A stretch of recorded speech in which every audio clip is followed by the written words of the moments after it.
Dave Palumbo here for Muscle Serpents University, and I have a very important rant on my conscience that I want to get off, and I have my beautiful albino het pied Burmese Python wrapped around my neck. Hopefully she's not strangling the microphone too much.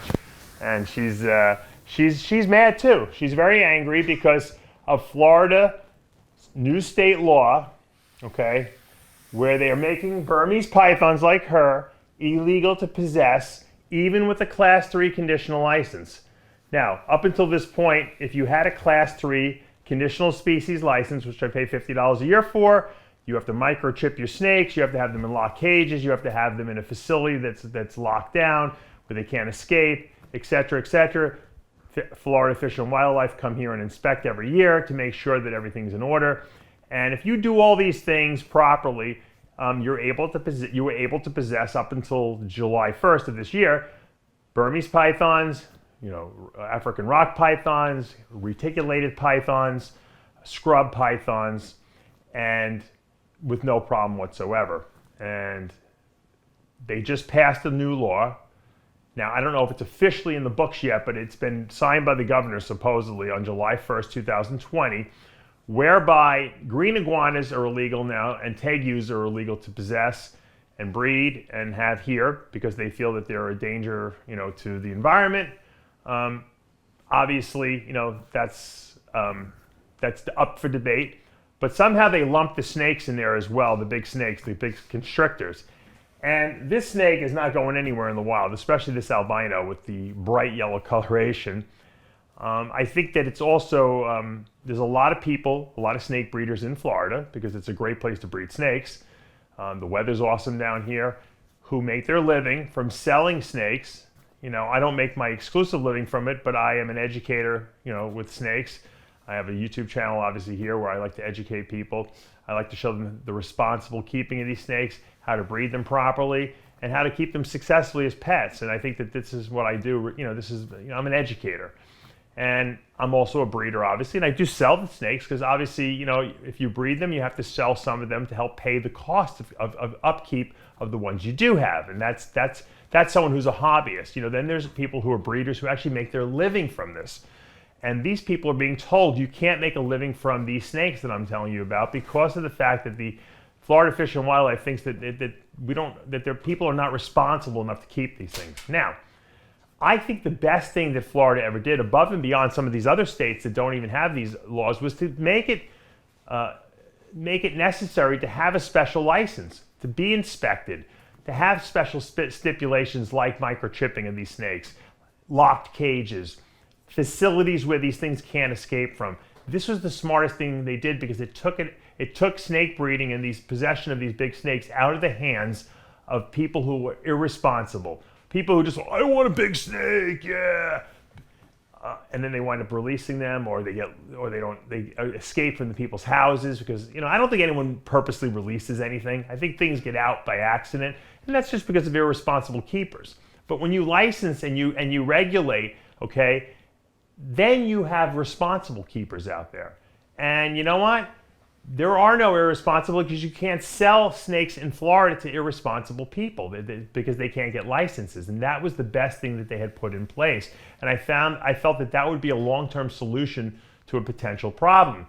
Now they're just saying, we're not going to let anyone have anything, which is never the solution, because what happens when you do that is you create a black market for the stuff.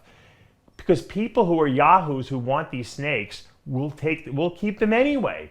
They don't care what the law is. They'll have them anyway in their house, and then they'll get out of their house because that's what these people do, because they're not responsible keepers. So now what you're doing by banning and outlawing is creating an underground black market for these things. And all the responsible keepers are going to do what they're supposed to do and get rid of the snakes and have to liquidate their collections and sell off and lose a lot of money. I have $35,000 invested in Burmese pythons between my Pied project and my Champagne project and my hypo granites that are that are albino and green. I mean, that's a lot of money I have involved, and I'm not going to get that back. And what do you do with a big snake? How do you ship a huge snake? This is only a yearling. I have two big adults downstairs. I can't put them in a box and ship them out of state to someone. I mean, these are snakes that have been with me too. I don't want to. Would you want to give up your dog? that you have in your house, for 3, 4, or 5 years? No, this is ridiculous. Now, hopefully I'm going to be able to apply for a permit that's going to allow me, because I do have a separate standing facility that I will be making available, open to the public, and I'm going to become an official educator, and they do have an educational license, but I can't breed these things. If I can't breed these things, how am I going to pay for the cost of these things? I mean, this is the breeding aspect of it. It pays for what we do to educate people and to create entertainment for people. I mean, that's what it's about also. I mean, YouTube is great because people love to see big snakes. They want to know how to keep them. They want to know what it entails, because a lot of people, it's something cool. I mean, you can have big dogs, right? I mean, there's big animals in the animal kingdom that we can keep as pets, and there's the best way to educate yourself on how to keep these things is by watching other keepers who have them and other breeders. So this law is terrible. Now, I know this coming Thursday, I believe, there is some kind of a town hall meeting or something on this. I think if you go to Florida Fish and Wildlife, you can find it on that. If not, contact me. I'll put the link in the description below. You guys can click on that, and you can actually participate and ask questions. Also, I think it's important that you contact your local congressman and the Florida Fish and Wildlife and anyone else you want to say you're against this law being enacted, because so far, right now, it's still not official.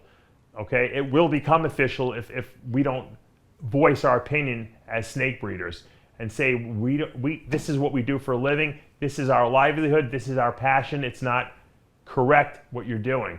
You're not handling the situation. You're making a potential situation worse, not better, by taking it out of the hands of the right people who should have them and putting it into the black market. Think about it, guys. Okay, once they take the big snakes, then they're going to go after the boas, and then they're going to go after the ball pythons and carpet pythons, and before you know it, we won't have anything anymore. I don't know why they want to do this. I don't know why there's a bunch of alarmists out there who would want to cut into especially during a COVID-19 time, they're going to cut into the economy and hurt it more, hurt the small businessmen even more. That's not cool. That's not the right move. I'm Dave Palumbo with a Muscle Serpents University rant.